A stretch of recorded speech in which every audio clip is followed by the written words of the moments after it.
अब ये जो समय है ये इन 4 युगों की करीब है, सतयुग, त्रेता, द्वापर की और इस कलयुग की। अब ये वो कहते हैं ना प्राइम टाइम है भक्ति का, मोक्ष कराने का। सतयुग, त्रेता, द्वापर में प्राणी वैसे ही बहुत सुखी थे, अच्छी आत्माओं का जन्म होता है, तो वो जो भी भक्ति शास्त्र विरुद्ध भी कर रहे होते हैं तो भी उनको सुख होता है। तो वो ये समझ बैठते हैं कि जो साधनाएं हम कर रहे हैं इन्हीं से हमें लाभ हो रहा। जैसे ये दास पहले भगवान श्री कृष्ण, भगवान विष्णु, भगवान शंकर जी, बाबा श्याम जी, हनुमान जी और भी जो देवी देवता हमारे पवित्र धर्म में हमें पूज्य बता रखे थे, सबकी पूजा करते थे। और वो अब पता चला वो तो शास्त्र विरुद्ध साधना थी जिससे लाभ हो ही नहीं सकता। और फिर भी बहुत से ढेर सारे सुख अपने जीवन में हो रहे थे। हम ये सोच बैठे थे कि इन्हीं साधनाओं से हमें लाभ हो रहा है। अब पता चला कि उन्हीं पूजाओं को करने वाले हमारे पड़ोस में, गांव में, उनके सर्वनाश हो गए। कभी बुद्धि नहीं गई कि ये भी वही पूजा करते हैं और इनका कति नाश हो गया और हमें कैसे लाभ मिल रहा है। वो प्रारब्ध कर्म ही हमें प्रफुल्लित हो रहा था। जिनके प्रारब्ध में पाप थे वो पाप उनको कैर तोड़ रहे थे, जिनके प्रारब्ध में सुख थे, पुण्य कर्म थे, उनको फल मिल रहे थे। पूजा दोनों ही एक जैसी कर रहे थे। अब ये पता चला कि जो साधनाएं हम कर रहे थे उनके फल से, उनके प्रतिफल से हमें कोई सुख नहीं था। ये हमारे पुण्य संस्कार थे, पिछले जन्म के संग्रहित जो प्रारब्ध बनाकर हमें दिए गए थे वही प्रफुल्लित हो रहे थे।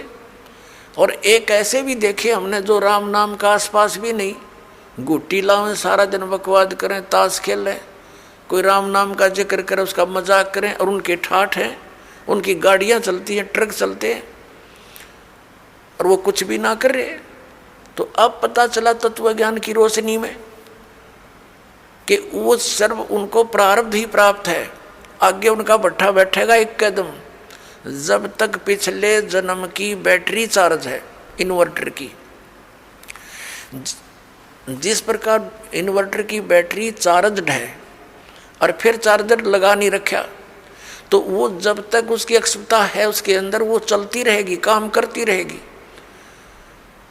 और फिर एक ही दम वो सब डाउन होगी बैटरी, सब लाभ बंद हो जाएंगे। ठीक इसी प्रकार जिन पुण्यकर्मी प्राणियों के पिछले पुण्य उनके साथ हैं, आज वो कति सुखी दिखाई देते हैं और वो भक्ति भी ना करते।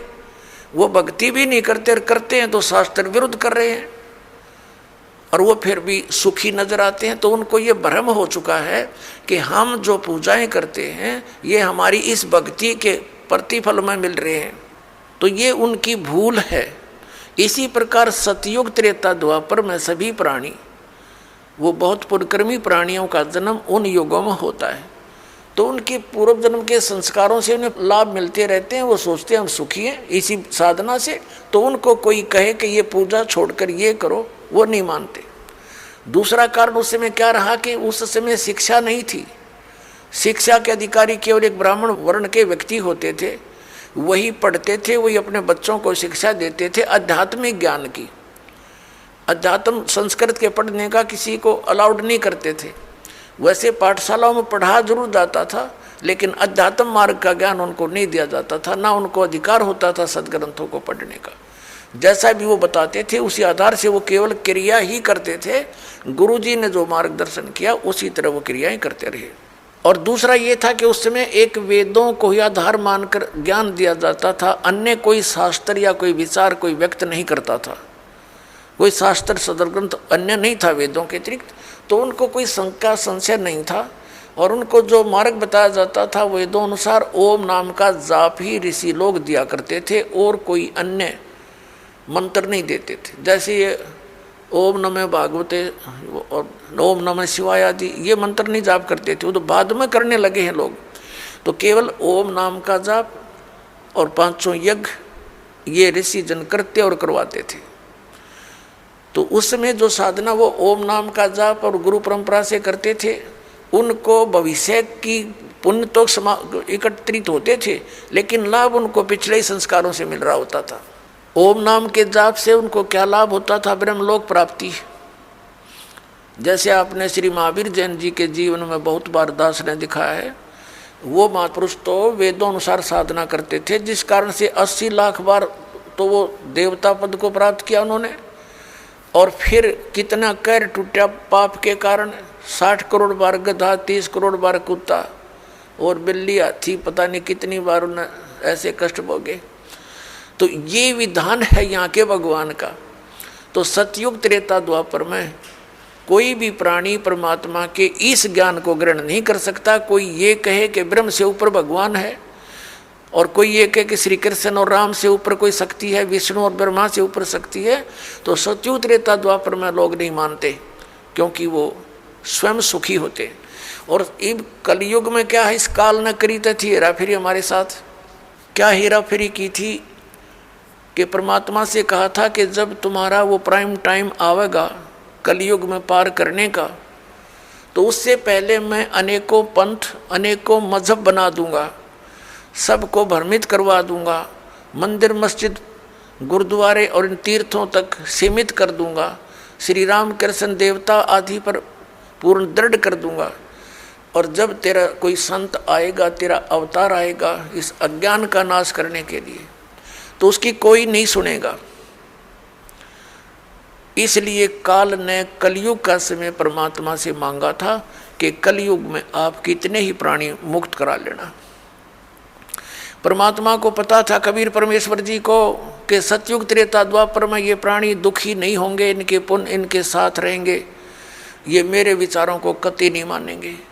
और कलयुग में काल ने चाल चली थी कि इनको नास्तिक कर दूं, ये भक्ति चाहे ही नहीं, कोई आवे तो उनका संदेश वाहक परमात्मा का, तो ये सुना ही नहीं। जैसे पूरा चीन नास्तिक हो गया, पूरा रूस नास्तिक हो गया। काल का ये दाव था कि भारतवर्ष को भी नास्तिक कर दूं। इसके लिए इसने कौन से कदम उठाए? पहले तो बुद्ध धर्म की शुरुआत की। बुद्ध धर्म के ऊपर परमात्मा ने दया करी, आदि शंकराचार्य को भेजकर उस बुद्ध धर्म को बंद किया और अपना धर्म चला दिया। काल भगवान ने उसको भी ग्रिप कर लिया।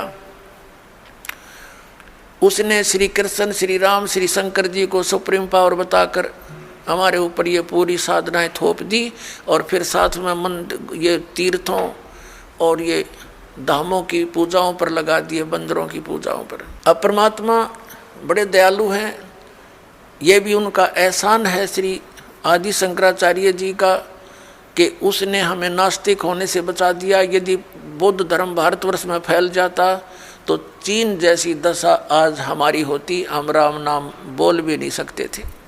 लेकिन बात वही की वही रही, आसमान से गिरे, खजूर पर अटक गए। लेकिन इतना अवश्य रहा कि हम धार्मिकता की तरफ अग्रसर रहे।